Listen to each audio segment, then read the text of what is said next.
And on behalf of everybody here, your friends from CFG and our other distinguished guests, congratulations on your retirement. Tonight we have a wonderful dinner for all of our guests. It's going to be a buffet style dinner, and our amazing staff is going to come around and they're going to escort your tables up to the buffet line. At some point during or immediately after dinner, we're going to have some speeches honoring our guest of honor and his distinguished career. So ladies and gentlemen, the bar will remain open. Our buffet will be in the back and our servers will be around shortly. So sit back, relax, enjoy your meal, and enjoy your company. And one more time, let's give Al a nice big round of applause. Congratulations, buddy. You all to this wonderful celebration of Al's retirement. Although it's bittersweet because we are all going to miss him extremely, we are really happy that all of you could join us tonight to be part of this celebration. So at this time, I want to introduce to you, who really doesn't need an introduction, however, is a very close and dear friend to me and a mentor, but also to Al, Les Pasco, our CEO.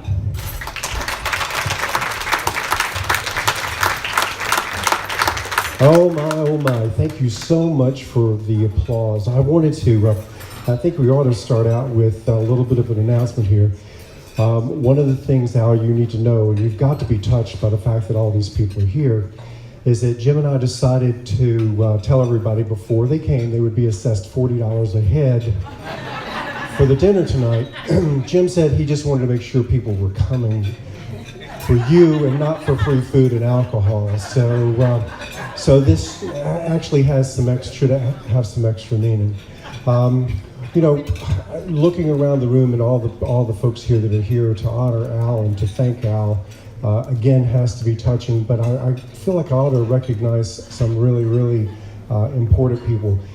You know, we have our customers, and we try not to talk about our customers as customers. We talk about our customers as partners. So I wanted to acknowledge some of our partners that have shown up tonight, and then thank you very much for coming. So Sandy, Millie, Karen, and Eugene, would you please stand up? Eugene is the president of the Wardens Association. Sandy Millie is director of corrections at Ocean County. Millie is director of corrections at Burlington County, and my girlfriend Karen, I just found her in Camden. She's actually, let's give her a round of applause, the new Director of Corrections for Camden County. Thank you very much for coming, guys. And now to some other very honored guests. You may have gotten a chance to see at the center table here, Al is surrounded by his family. And what an honor to have you guys come tonight and recognize somebody that's very important to you, because you're here because you really want to be here, right? You know, we got to keep the levity going here. So let's all give a round of applause for Jan, his mom, Jean, his wife, his absolutely beautiful daughter, Sarah, and his son, Colin, who I know more about because of Al's 20-something years relationship. So anyway, we'll talk about that later. So here's the program tonight. I'm gonna keep mine short and sweet and to the point, and Jim's gonna keep his short and sweet and to the point. And the reason is that neither one of us are great at extemporaneous speaking, so we wanted to keep the pressure off us. But we also wanted to give you an opportunity to say some things and share your ideas with Al. If you don't want to say it publicly with a microphone that I'm going to come around and stick in your face, that's okay. You can grab Al and say it to him privately. And also for folks who just didn't get that chance that are in our corrections organization, we will have another chance tomorrow to roast him at the party for the corrections meeting, the all-day corrections meeting. So I kind of wanted to break it up a little bit, you know, instead of going over all the great things Al has done. Now all the folks know that Al's done a lot of great things. He's a great supervisor. He is a great leader. He absolutely does fabulous things with customer relationships, as you can see over here. And Al has been very much a part of the fabric of CFG for all those years. We all know that. That's all boring stuff. So let's get to some fun things. Here are some fun things that you probably don't know about Al. Al, when he was 18 or 19 years old, was a security guard for the old Spectrum football stadium. He was given a hat and a gun and a car.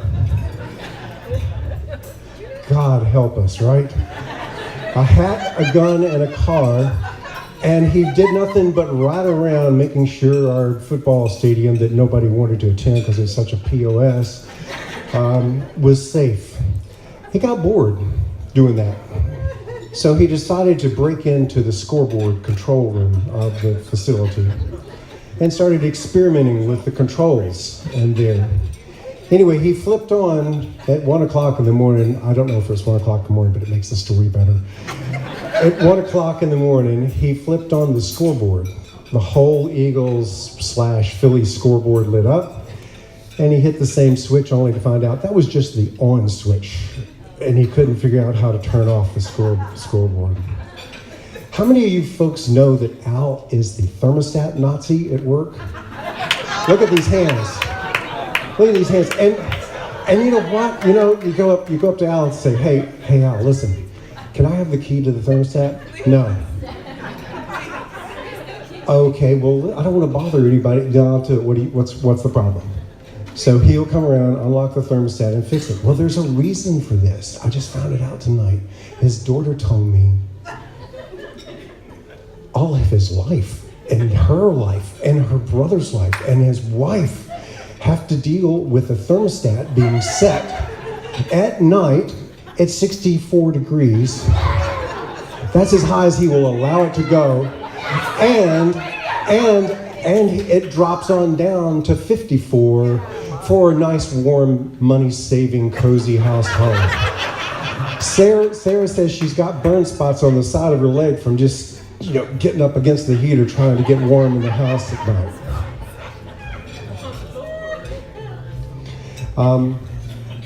Al was also an avid ultimate frisbee player. He's pretty damn good at it too, because I went to see him.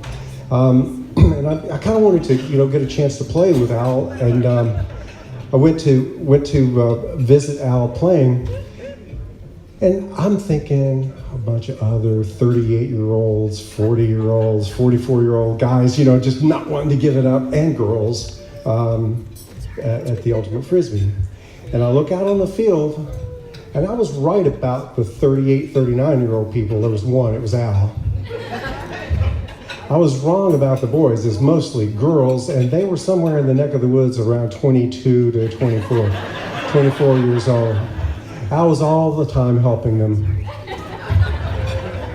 Al's also an avid mountain biker. He also has a hill in Warwick Park. Is that right, Al? Is it Warwick? Yes. And he's a little bit of sadistic. He invited me to go mountain biking with him. And he gets to this hill and he says, I've only climbed this hill once. You want to give it a try? I said, sure, I'm in pretty good shape. I'll give it a try. So I get up the hill and I get almost to the top of the hill and go over backwards because it's too steep and I'm not a good enough rider. And Al thought it was funny. You hear him over here laughing right now. He's also an avid racquetball player. Interesting thing, and Gene didn't even know this about him. As a racquetball player, he and a friend, and I think I've got the name right here, Joe Pettinotti. I know that's his friend, but I don't know if it's the same guy that was playing racquetball. Al used to sneak into the hotel that's no longer there. It's City Avenue and the Schuylkill, and pretend he was a guest in the morning and use the racquetball courts and play. That was the other reason I found out that I couldn't play racquetball with him, because he said, this is how we do it. He's also an avid basketball player, and I tried to hang with him playing basketball. It's pretty hard to do because he's in fabulous shape, and I also said, hey, can I get a chance to play basketball with you? He said, sure, but it's us guys, which means no. And so I said, okay, well, when are you going to play? And he said, we're going to play on Sunday. And I said, okay, that's great. He said, yeah, well, you probably want to wait till I give you a call. I said, why? What? And he said, well, we're playing the high school gym, and the guy that breaks into the gym for us on Sunday morning may not be there. How much of this is embellished, Al? Not any of it. Al was also an avid anti-war Vietnam War, and in 1969 he was arrested. Wait, I'm not supposed to say that. Okay, sorry. The other thing you may not know about Al is that Jim and I worked for Al. We both did. Jim was finishing his fellowship. I also finished his fellowship and worked for Al running basically the behavioral health care program at Mount Sinai Hospital, which goes on to the next thing, is that this is one that's a little bit embarrassing. You know the movie Philadelphia? Everybody know the movie Philadelphia? Okay. Well, it was filmed at Mount Sinai Hospital while Al was there. And he got a chance to meet Tom Hanks. And it was lunchtime, and Al didn't have any change, and he bummed $1 off of Tom Hanks.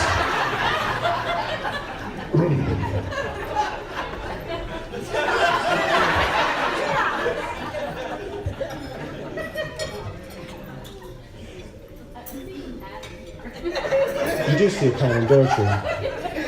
Al was also, he began his career as a therapist at Horsham Clinic. I think he began his career as a therapist at Horsham Clinic. And if you ever go in Al's office, and we'll take a picture of it and we'll post it on the net, there's actually a painting that was done by one of his patients that is a group therapy session that he's leading. And the patients are fabulous, and I just said, whoa, which one is you, Al?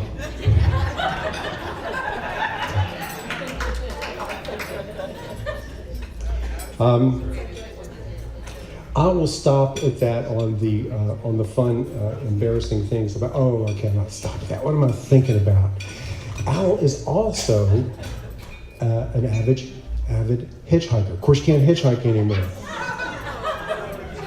but he did back in the day. He hitchhiked, and damn, And he hitchhiked from Philadelphia all the way to the West Coast, rode his thumb the whole way, and he did it with a woman. Hitchhiked with a woman. All the way from Philly to the coast.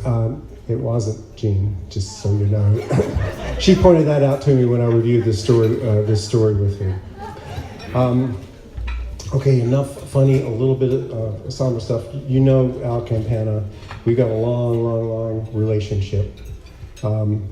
We've gotten along, and we've gotten along, and we've not gotten along. And when we've not gotten along, we've gotten along better after we've not gotten along. It's sort of like being married, you know?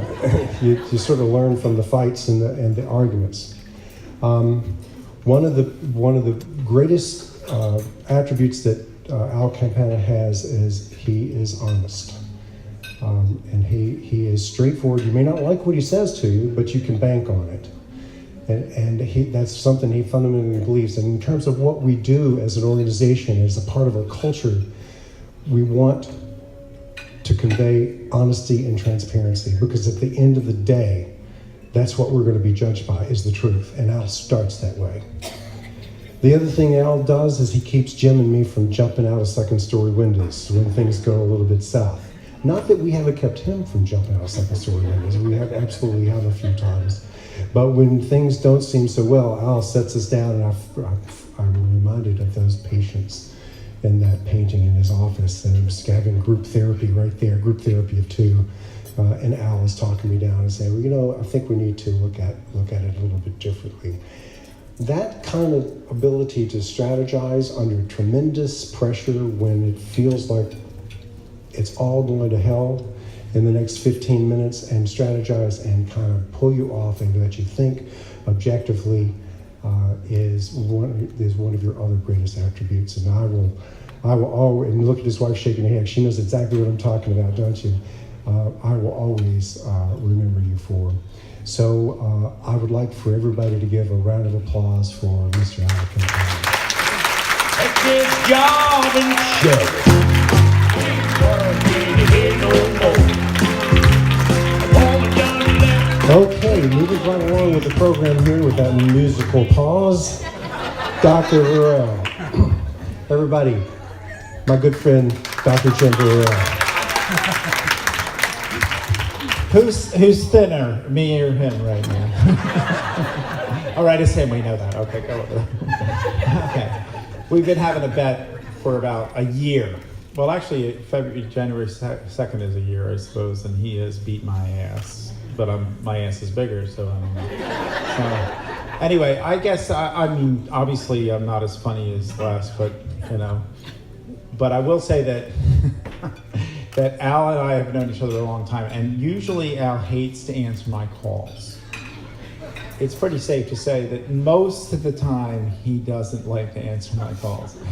But in truth, it's usually because I'm the one on the ledge almost always, and he's trying to kill me off. There have been a few times where we've had to pull him off the ledge, but it's usually when he's working with the IT department, actually. But I would just mention that there is a bit of a story, and people maybe heard me mention this before, but I will mention it, that Les and I, we came together sort of through Al in a way, I suppose, through Joe Putney and Al, and I'd hoped that Joe would come, but obviously he doesn't like you anymore, I guess. Okay, let me be clear, I would come for you if you were... I come in the winter from Florida to North Jersey. Okay, right. I would do that for you, right? If you sent me the money. So, nonetheless, we did work for him, and that's how Les and I actually met, and then somehow that kind of grew into something else. Well, we won't bore you with that. But what was great about it was that Al, because he was at Mount Sinai in Philadelphia, for no fault of his own or anybody's there, they went out of business, and they were 89% capacity or 94% full all the time, but they changed the rates, and literally the place went under, and it had nothing to do with the operations of the psychiatric hospital. So Al was scrambling, and I guess he went over to Parkview for a little while, and then he landed at Belmont. And at Belmont, he was in charge of the toilets, as I understand. He's a social worker, he's a mental health person, he develops programs, and he's in charge of the maintenance of Belmont Hospital. And to be candid with you, I hear that the toilets were very clean when he was responsible for that. But then, they fired his ass from that. So he was like up here, and he was in here, and then he was here, and then he was out in his ear, and he's calling me, and I'm like, do I want to even take this call? You know what I mean? And he says, and he calls Les too, and I said, one of us has to call him back. So he says, well, he's doing the whole, what's the word? The networking. I'm networking, just sitting down and talking and networking. I'm not asking for a job. But give me a job, but I'm just networking. And so we bring him in and we're like, we got to do something for Al. Al's a good guy. He's always been good to us. So we said, well, we'll give him this project at Friends Hospital. And in fairness, he did a great job on that. And we did get that contract. And then we only lost $200,000 on it. Good job, Al. Actually, it had nothing to do with him there. That had to do with Friends Hospital. We always pick winners. We're always good at picking winners. And so, but actually that's how we got started back with Al. And within a few months, he was just going to do a project. And then afterwards, we were like, how do we not have an Al?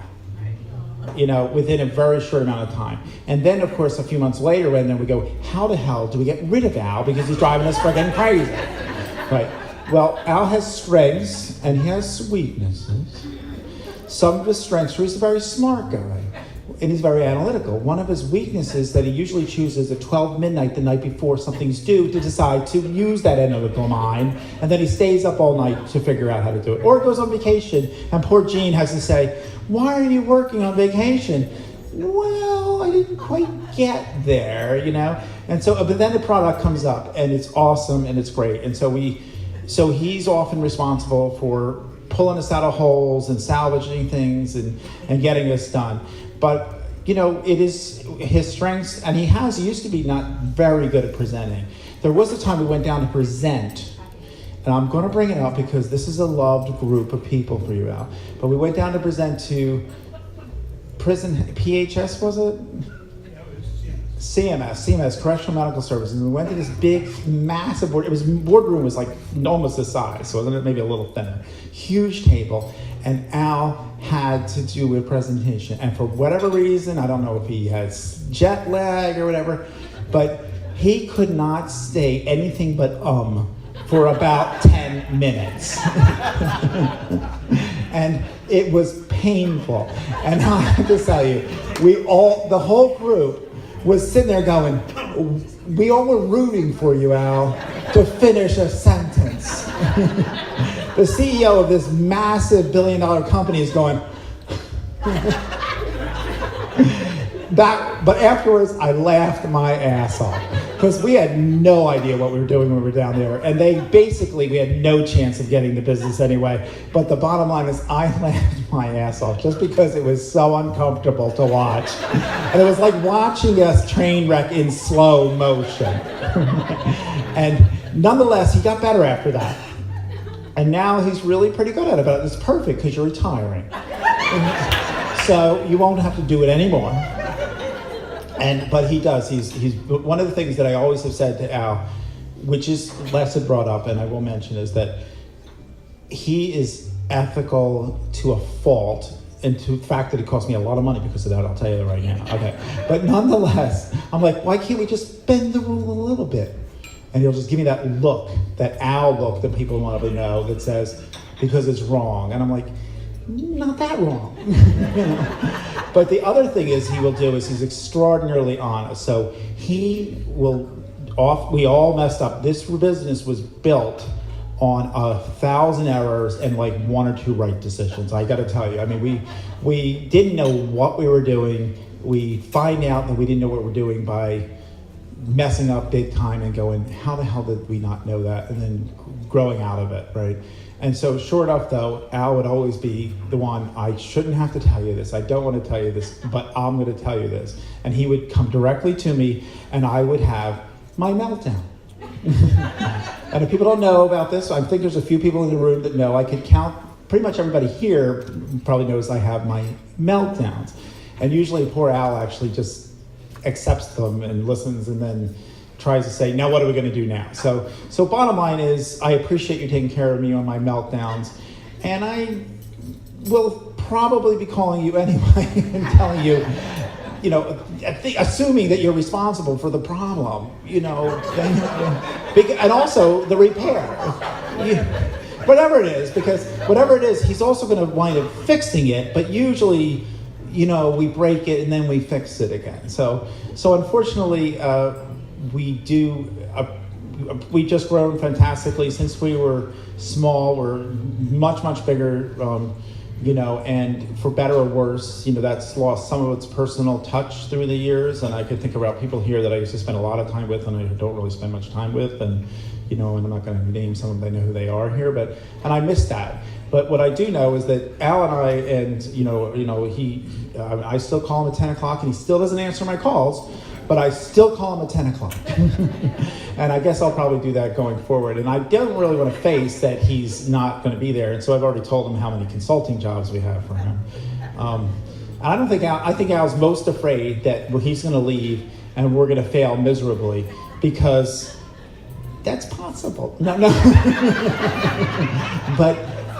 But we figure we'll call him and, he'll come back every now and then. But then he'll be like, Mr. I can come in and I can leave whenever I want.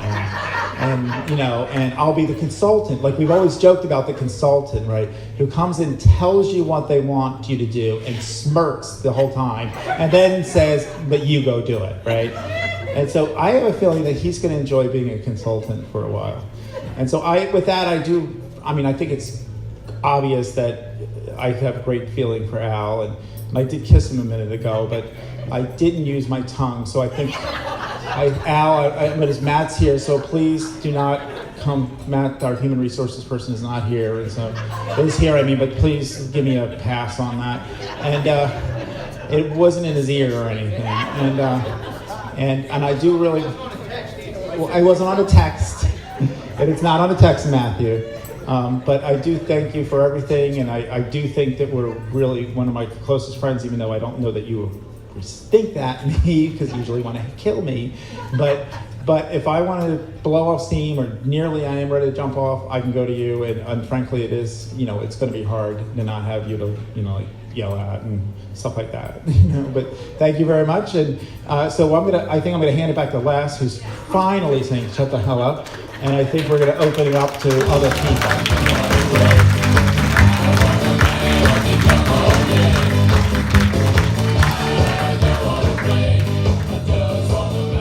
Okay, I know there's some folks that want to say a few things, and again, if you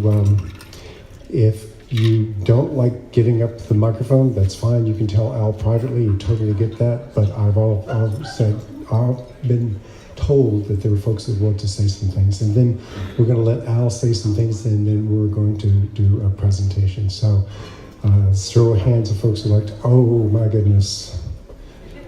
Come here, young lady. This is Al's mom. Al's mother-in-law. I'm so proud. I'm so proud, Al, to say that you're my son-in-law. I just love you so much, honey. I can count on you for anything. I love you so much. Happy. Okay, clearly I've got a little bit of a hearing issue. I thought this was his mom. I should have, anyway, go ahead. Al, I'm Claire. I'm a neighbor and a friend, good friend of Gene and Al's. It's about time. I have been hearing for the last 5 years that Al's going to retire. But anyway, now you'll have time to help me and David on the computer. You bet I'll work. Keisha and I have something that we wanted to say together, and we're going to take it up front. You bet I'll work.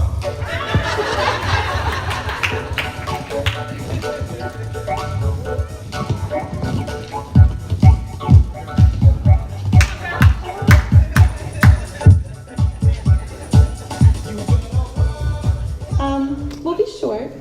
We'll be mainly sweet. After I put my glasses on. Since Al announced his retirement, Keisha and I have quite frankly been very hurt and very confused because we don't understand how Al is willing to live a life where he doesn't get to see the two of us every day. And we don't really understand what he's gonna do without us. I mean, like maybe spend time with his family, maybe travel, hang out at Home Depot. It doesn't seem worth it. Actually, the real reason that Keisha and I have been having such a hard time with Al's retirement is because we can't imagine a life where we don't get to see him nearly every day. Maybe we're being a little selfish, but with good reason, because a really good boss is hard to find. But a truly great boss, it's like finding the Holy Grail, or Les's car keys, or a parking space near the entrance to Building D after 9 a.m. Keisha and I just don't understand what's going to happen if Al isn't here. Like, who will fix the copier? Who's going to spend hours making sure all the lines on our company organization charts are totally straight and have no kinks and no bends? Who will make the covers for our proposals? Who will painstakingly trudge through a 30-page spreadsheet and 60 pages of reports to find $1.89 that's unaccounted for? Who's going to make us laugh when we're at the office late into the night? Who will answer my many, many, many, many questions? Who else will have the patience and wisdom and humor to make tasks that sometimes seem tedious or challenging or even overwhelming manageable, conquerable, even fun? Who can possibly replace Al? The answer is no one will. No one can. So Keisha and I have been putting our heads together to devise numerous ways that hopefully will have Al, if not stay, then at least stay a little longer. Because as much as we don't want to say goodbye to our wonderful boss, we can't. We just refuse to say goodbye to someone who's become such a wonderful friend. Thank you very much for everything, Al. We will miss you terribly.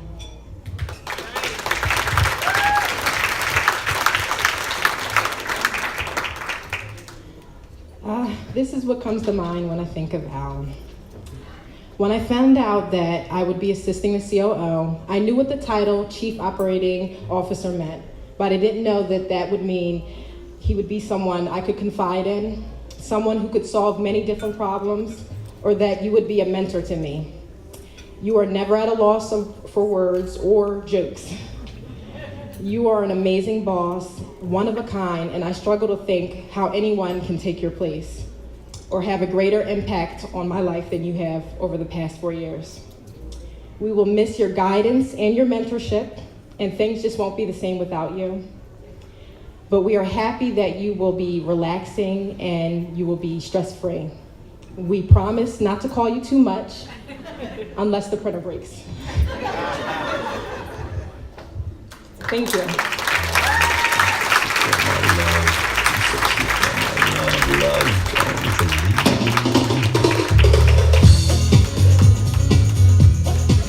Okay, that music should move somebody to.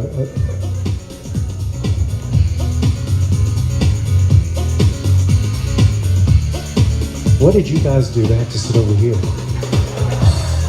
Did you not pony up your $40?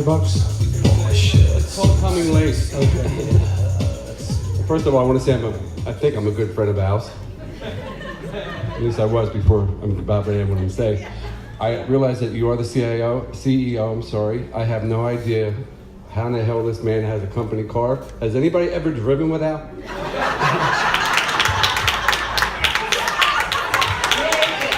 Hate it. Well,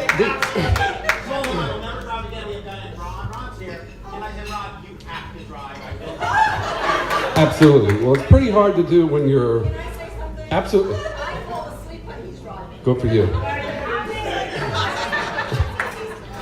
Just this past summer, we were out the West Coast. We were, my wife and I and Al and Jean were vacationing together for 12 days with Al. Yeah. Driving. Needless to say, my wife and Jean are in the back car holding on to every damn thing they can hold on to, while Al's constantly playing with the GPS on his phone, looking down through his glasses like he does, one eye on the road. Anyhow, it was a fun vacation. How about the break? The break, oh, absolutely, through the windshield. I have to go back to what you said about the bicycle. He's very good at making people do things that they don't want to do. We're on top of the Grand Tetons. I don't know, it's freaking 40 miles high. I don't know how high it is. We get up there by tram, and we're gonna have breakfast, I believe, and it wasn't open yet. So Al looks down and he says, I think I'm gonna hike down. I was like, well, I'm not gonna let him go by himself. I said, I'll go with you. By the time we got down to the bottom of that freaking hill, I don't think any of us had toes. That hill it's because it's a ski lodge. So we're walking down the ski slope on top of this hill. Needless to say, and I did the bicycle thing too, by the way. I obviously don't ride bicycles. But he's very good at making people do what they don't want to do. I love you, Al.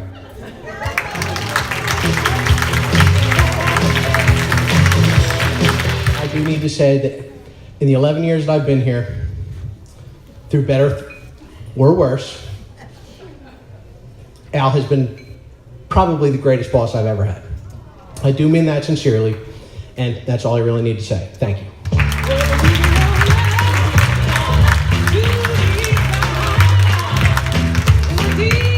Well, I'm glad our HR director left out sex, religion.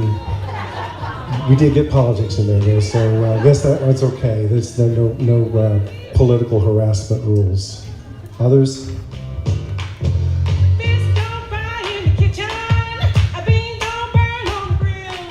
So My name's Ron, and I've been with CFG for 17 years. And it was only about 5 years ago that I really got to know Al, when Les assigned me to report to Al. And it was amazing, all those years went by, and we really didn't even know each other. I will say that he has been a tremendous support.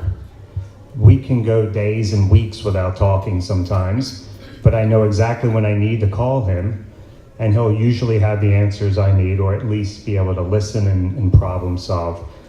He will definitely be missed, and I do really wish you the very best. And I thought about retirement and realized I'm never going to, so I'm actually very jealous. I wish you the very best, Al.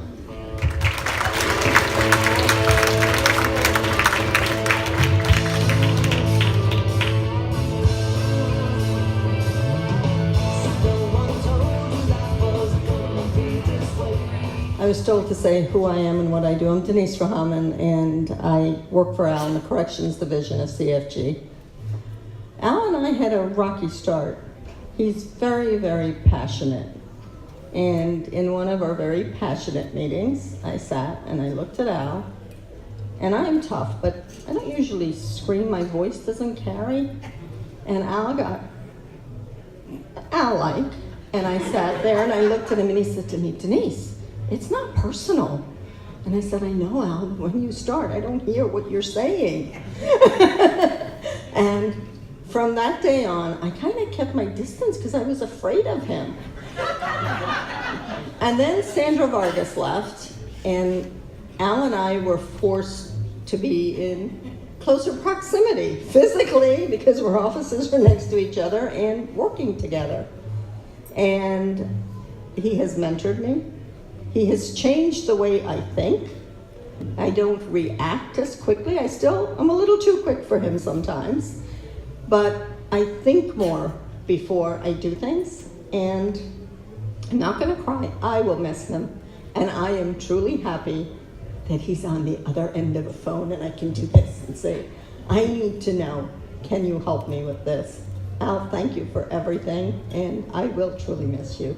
And you probably never thought you'd hear that. I hear the train a coming, it's rolling around the bend, and I ain't seen the sunshine since I don't know when. I'm stuck in Folsom Prison, and time keeps dragging on. Silence is painful, isn't it? You know me, Al, I can't miss an opportunity to have the microphone, but anyway, I'm Janine, and I've been with CFG for 16 years, and I've known Al 15 of those 16 years. I've worked with him in many different capacities, and you really have been an amazing role model and a mentor.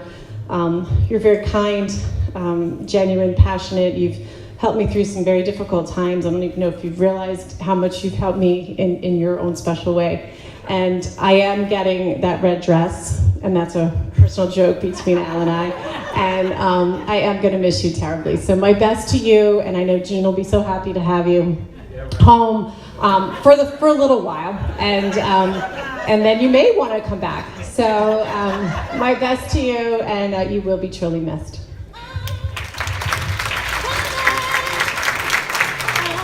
Okay, what do you say? Let's have a big round of applause and ask our guest of honor, retirement, Mr. Al Campana, to come up.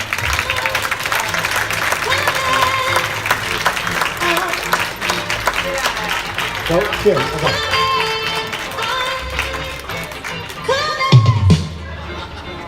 Okay, I know that you've been rehearsing this in your head and what your speech is going to be, so you can go ahead and pull it out of your pocket. So while you're pulling it out of your pocket, we have one more person that wanted to say something on the microphone. So what do you have to say to him? So I'm a backyard neighbor, Sue Mathers, to Al and Jean, and we met basically through Colin and our youngest son going to kindergarten together. And over the years, Jean and I have become good friends, so that forced Bob and I and Jean and Al to become good friends. But I do want to say I'm very impressed. Al's worked full-time all this time. He's put in like gadgets in his home security, lighted mailbox, a pond, redone his garage, put a gate in in the back of his yard so me and my dog could come over and visit Jean and her dog. So Al, I'm really excited about you retiring. I think it's wonderful, the pinnacle of success in your career. But I've got a honey-do list for you starting January 2nd. Congratulations.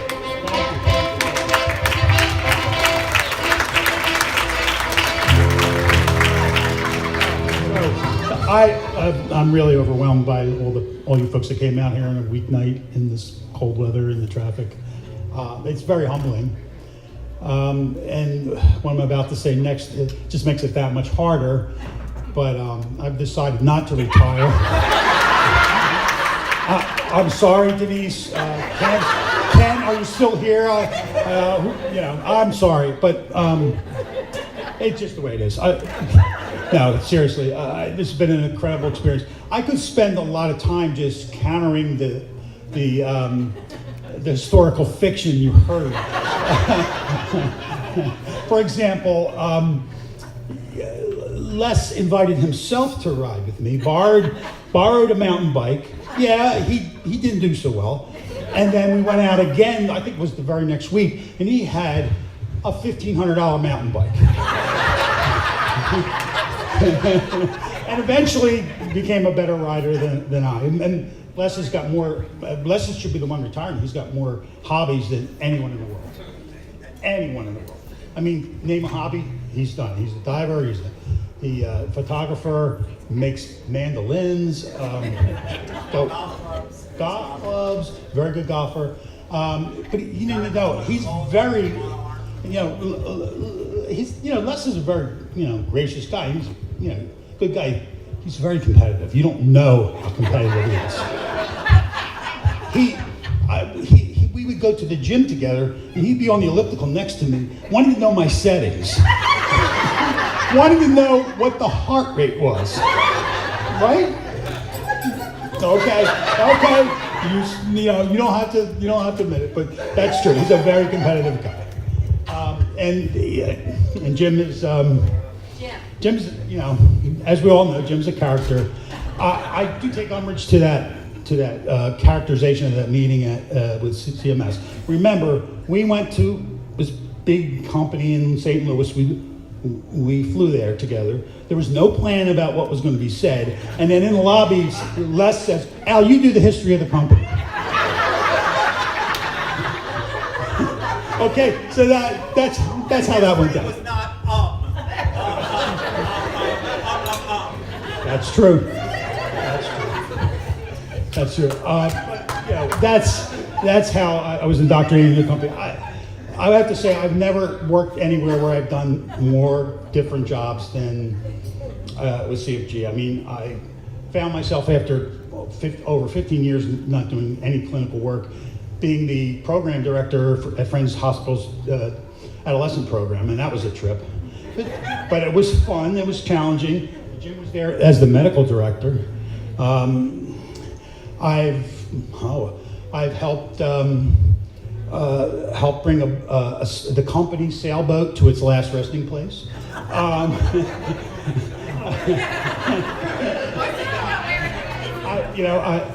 I've been a health service administrator in jails, and it's pretty frightening.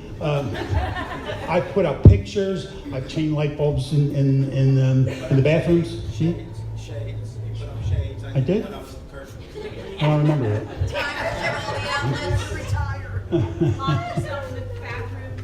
Oh, you had to say that one.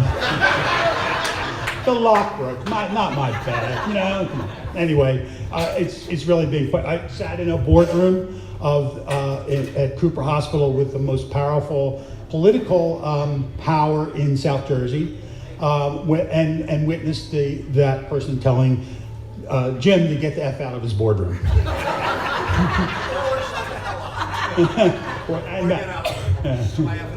Right. That's right. There was an option, but I remember the last call. Jim did shut up for a while, amazingly. I can counter a lot of things. By the way, Larry, I don't know how you noticed my driving because you never let me drive. Betty, right? Am I right? That's not the reason. Larry is more of a control freak than I am. Anyway, I won't. I could keep going on, but I just want to thank everyone for coming out. It's very humbling, and thank you all. I appreciate it. Thank you.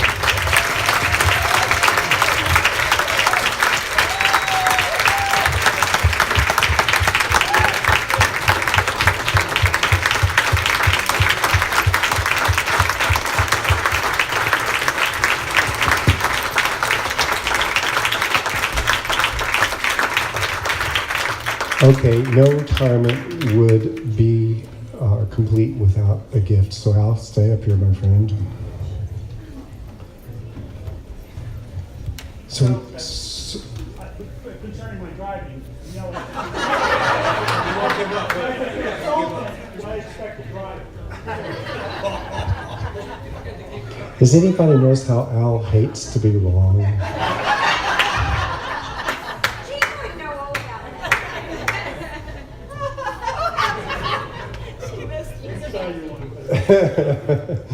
Okay, Al, this is a small token.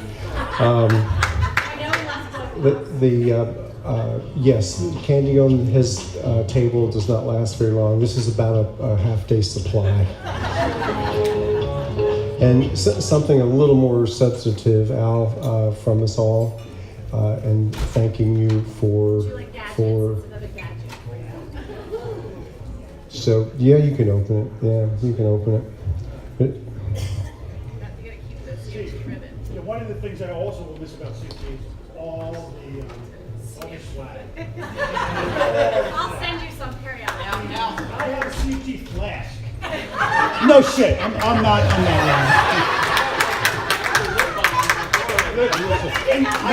CFG flashlight. Who has a flashlight? How about we got sweatshirts now? Yeah, what else we got? I got my do-rags, white and black. Toothbrushes. And Janine tells me we have to buy this because people need this stuff. Hey, Jim, you got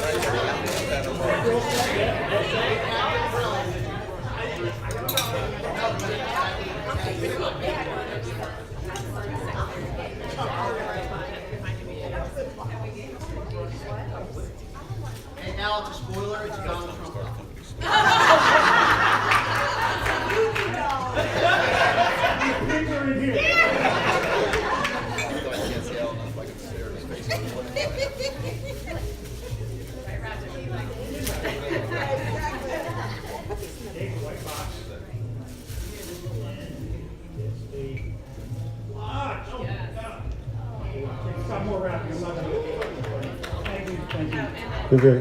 And you know, you'll be happy to know that you will be able to, with a single touch, send me your heart rate at any time. In fact, you can schedule it to send me your heart rate in the morning, noon, and evening. Thank you very much, Al, for having me.